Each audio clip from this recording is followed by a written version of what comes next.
Things get tense immediately. Daniel isn't just facing multiple criminal charges, he's already trying to challenge the legal foundation of the case before the hearing even gets moving. But will the judge entertain those arguments or shut them down? Case of the People versus Daniel Magoo.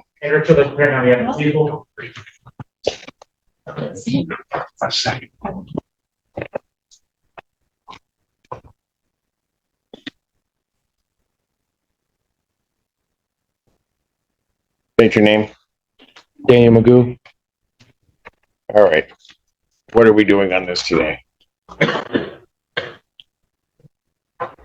Your Honor, I have in regards to case number 25F4-523, I have a couple things I'd like to point out about a couple of the matters here today. Go ahead. In regards to count 3, MCL 750197, lawfully detained or imprisoned in jail or confinement. Judging by the definition of the statute itself, Your Honor, it compels us to conclude that one has to be lawfully imprisoned or in jail. Jail being a facility operated by a local unit of government for detention of persons charged. At this location, defendant was located in a hospital and not a confinement by government agency or jail. So I'm requesting that that charge is invalid on its face. To be addressed, that would be addressed at the preliminary examination, sir, as to the sufficiency of the charge. So if you're making a motion that I dismiss it at this point, that motion's denied. Okay. Further in count 2 and count 1, actually, Your Honor, both of these were, I don't know the procedural process or when it should get raised, but both of them are Fourth Amendment violations. And furthermore, on count 2, MCL 257.904, that the license of the defendant was revoked or suspended, given the statute as well, Your Honor. That would require the prosecutor to prove that the license was revoked or suspended at the time of the arrest, and that defendant was notified, and that the defendant operated a vehicle on a highway or roadway. I challenged the prosecutor to prove all 3. Sir, Yes, you sir. wish to have a preliminary examination in this? I'm making sure we're prepared for it, but yes. What'd you say? Making sure we're prepared for it, but yes, I am. What are the other options? I'm requesting that all the charges are dismissed, a motion for all dismissal on all these charges. They're not going to be dismissed. And there's the first major reality check. The judge isn't dismissing these charges based on an argument made in open court. Daniel will have to take those challenges to the preliminary examination, where the prosecution must actually present enough evidence to establish probable cause. No, okay. So if you want a preliminary examination and make your arguments, then it might be that they would be dismissed at that point, but they're not going to be dismissed on an oral motion before this. Ms. Lundy has let me know that all paper discovery has been sent to Mr. Magoo in jail. There are USB drives with video. A number of agencies were involved in the Michigan State Police case, so they responded to assist. I believe she has obtained all of those videos, and those will be sent interdepartmental to jail staff to serve on Mr. Magoo, and I expect those to be in the interdepartmental mail tomorrow. Got it. Okay, so we're not ready. He hasn't gotten the video. He has all paper discovery, but he does not have all video discovery. I expect that'll happen So, Mr. Magoo, are you going to have an objection to an adjournment so that you can see all of the discovery that they have prior to setting this for preliminary examination? Your Honor, I didn't know what hearing I was prepared for today. I was preparing to cross-examine the officers today, with or without the video evidence. So, given that that's not the case and the officers are not here, I would like a speedy trial. I would like to invoke my right to a All right. speedy So trial. you want your preliminary examination. Those are coming down to the jail to him.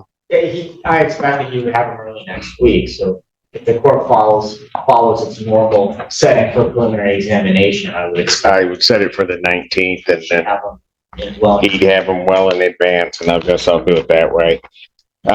Prior to setting the preliminary examination as being a critical process, a couple of things that the court wants to do.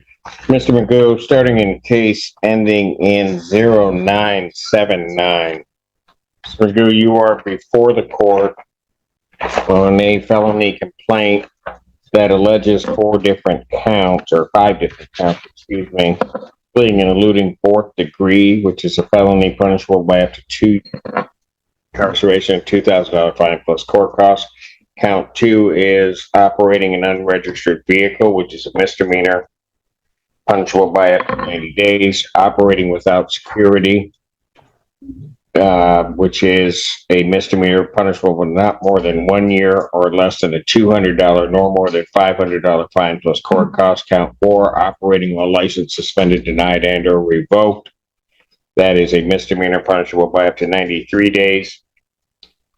$500 fine plus court cost, and your vehicle would be subject to mobilization. Count 5 is refusal to obey a lawful traffic order of a police officer. That's a misdemeanor, punishable by up to 90 days, $100 fine plus court cost.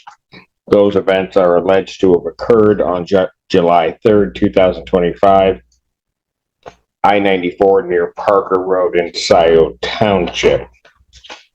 That is on the one case. On the other case, which is a 3-count complaint, that 3-count complaint alleges that on March 27, 2024, location of Dexter near Arcona in the city of Milan, Washtenaw County, state of Michigan, that you did operate a motor vehicle while intoxicated. That's a misdemeanor, punishable by up to 93 days, $500 fine plus court costs. There is, however, a third offense notice which transforms this into a felony charge. It's punishable by up to $500 to $5,000 fine plus court costs, 1 to 5 years in jail, probation with 30 days or 1 year in jail, or at least 48 hours to be served consecutively. And 60 to 180 days community service, any rehabilitative programs the court deems necessary. Court could order you to pay the cost of the prosecution, plus the cost of any emergency governmental services, and your vehicle would be subject to mobilization. Count 2 is operating while your driver's license was suspended, denied, and or revoked. That's a misdemeanor, punishable by up to 93 days in jail, $500 fine plus court costs. Count 3 is fine plus court costs. Mr. Magoo, yeah, I would just ask, do you still wish on representing yourself, sir? Your Honor, I do, I will. I have requested assistance given that I am incarcerated and I have no way to. Do you wish to be represented by an attorney, sir?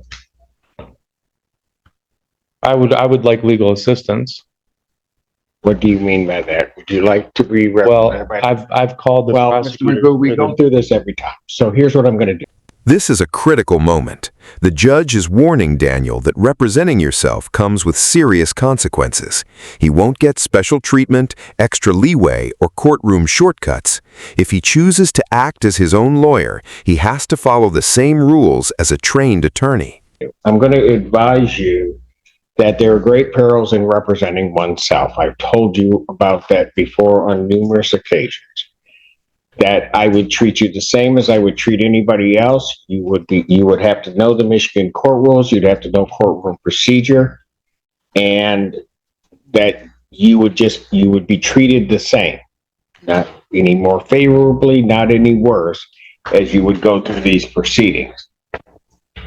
If you wish to represent yourself, you may proceed with the court's admonishment. I've advised you as to the penalty, the charges, the maximum penalties. I will now ask you the question, and I'm not going to just keep going around and around in circles when I ask you this question. Do you wish to be represented by counsel? If you wish to be represented by counsel, this court will ensure that counsel is appointed to represent you. If That is a yes or no. I would like legal assistance, yes, Your Honor. I'm going to take that as your request for counsel, is how I'm going to take that. And so these two cases now become public defender cases. Thank you, Judge. Torsia Fisa, Assistant Public Defender on behalf of the defendant. I believe Your Honor has already agreed to set it for examination. He's asked for examination in the case, and so I will set these for preliminary examination. Okay. Well, Your Honor, I would ask, given that one of these cases, in regards to the March 27, 2024 case, there is an undue delay. It's been over, I think, 390 some days since the warrant was requested, and this triggers due process violations under U.S. versus Levasco, People versus Bassard, People versus Rosengreen, and procedural unfairness, Sixth Amendment violations. And I do request that the prosecutor provide provide information in regards to the three-pronged test under People versus Hernandez. One of them, first test being the explanation for the undue delay for 390 some days. The second part of that test being to prove that the delay was not deliberate. And then the third part of the delay or the prong test is to make sure that there was no undue burden on or prejudice on the defendant. And in that regards, Your Honor, I also am requesting that I do have due process 14th Amendment rights as well as 8th Amendment rights. And a lot of these are facially invalid. A lot of these charges are facially invalid. I'm just requesting that the court grant a personal reconnaissance on my behalf. And for both of these charges, being that we're looking at really just misdemeanors, $500 misdemeanors. So I think he's requesting, Your Honor, amend his bond, and he's requesting the release, Your Honor, PR bond. In response from the people regarding his bond. People would ask the bond to continue, and he also, I'm sure, failed to appear before Judge Simpson. So yes, that warrant would also hold up with respect to the other. I'll wait. If there are pleadings filed by the defender's office, our office will respond to that. And I guess my one remaining point would be, with the court's appointment to Eastern Public Defender's Office, I will make sure that the digital discovery that I referenced is certified on the Defender's Office. yes. Thank you, Judge. We will review that with our client once we receive it. So he's asked for a preliminary examination, and I realize where this may be. My understanding is that he is still being held, regardless of what the bond would. In this case, he's being held without bond in Judge Slay's case. That's my understanding. That his bond has been denied. So That's what I would Mr. Turner said. in any event. But also given the fact that one of the charges is the escape from lawful custody, that in and of itself, in this court's mind, makes the defendant a danger for a risk of flight. Also, Now the stakes get even higher. The judge is looking at the allegations of fleeing from police, operating while intoxicated, and escape from lawful custody, and those allegations are being used to argue that Daniel could pose both a flight risk and a danger to the public. The request to reduce bond is denied. the nature of the charges, the fleeing and eluding police officers, as well as the operating while intoxicated, now at least alleged his third time around, also this court's mind the defendant, this court would consider a danger to the public. So the extent that he is asking that I modify his bond conditions in his bond in this case, I have, that motion is denied. Bond will continue as it is. Your Honor, I have a 14th Amendment due process to the presumption of innocence. And, I understand the presumption of innocence. and a lot of these are facially invalid, Your Honor. Excuse me? A lot of these charges, especially the lawful custody, escape from lawful custody, it's facially invalid. I was at a hospital, not a jail. If you were under the custody of the Washtenaw County Sheriff, I was not. I understand. I was not. Or custody of. I was dropped off at the hospital and they later tacked on And charges, you know just what? like the fleeing and evidence eluding will charge. Not meet that out, and that if that's true, and the people can't sustain that element, then the charge will be dismissed. But I'm not dismissing it upon your representation today. Thank you very much, Judge. Preliminary examination in this matter will be set August 19th, 2025, 12 noon. That is before me on that date for both of these cases.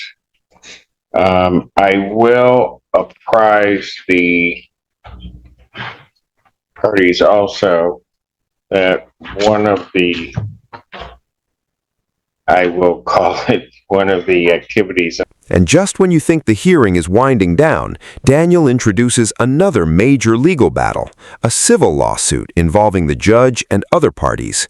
The judge clearly isn't impressed, and he's already questioning whether the filing is an attempt to derail the criminal proceedings. I think it is a maneuver to have the court do something that it normally would not do. The defendant has elected, and I will disclose it, to file a civil claim as against me and a slew of other parties. Oh yeah, in that regard, Your Honor, Many of those, do not interrupt me. Including many that I don't even know the connection. Court has, this judge, upon receiving this, two things. I read through the complaint to determine whether or not it would on its face create a conflict with court. I consider it, quite frankly, to be frivolous. The complaint itself, do not see that as a necessity for me to recuse myself from this gentleman's proceedings, because I think that's precisely what he wants to have happen, and that is attempting to manipulate the system. He will be dealt with by me as I deal with any other defendant, and so that is there. It has been turned over to the Office of General Counsel for the Washtenaw County. They will deal with, for me, and as well as the others that I see that are listed there, they will deal with that. They have also filed, it appears, and again, this is all part of his, what I will call shenanigans to shape this. He has filed against people, individuals without specific reference in the Washtenaw County Prosecutor's Office. I don't, as I view what I read, would not consider that any jeopardy upon their objectivity in handling this case. So, I'm aware that such filings were being received by our office maybe yesterday. At this point, we continue to proceed with this case, and until I do otherwise from the elected prosecutor. can I speak on that note, Your Honor? I will let you talk, but I'm not going to let you go on in some diatribe. I've got other things to do. I've stood on my rights and I've stood on my beliefs this whole entire time, especially in the previous case, Your Honor. That complaint is well pleaded. It does affect multiple parties of this jurisdiction. Washtenaw County is a named party, and I do believe that my impartiality and bias will be affected here, as it was in the past before this complaint. And I do request a change of venue on that note for both these matters. If you wish to raise change of venue, you may file that in writing, but to the extent So here's where everything stands. Daniel remains detained, his bond stays unchanged, and the preliminary examination is scheduled for August 19th. That's the next major checkpoint, because that's where the prosecution will have to start putting evidence behind these allegations. Do you think Daniel's legal arguments have a real chance, or is the strategy making things even harder for him?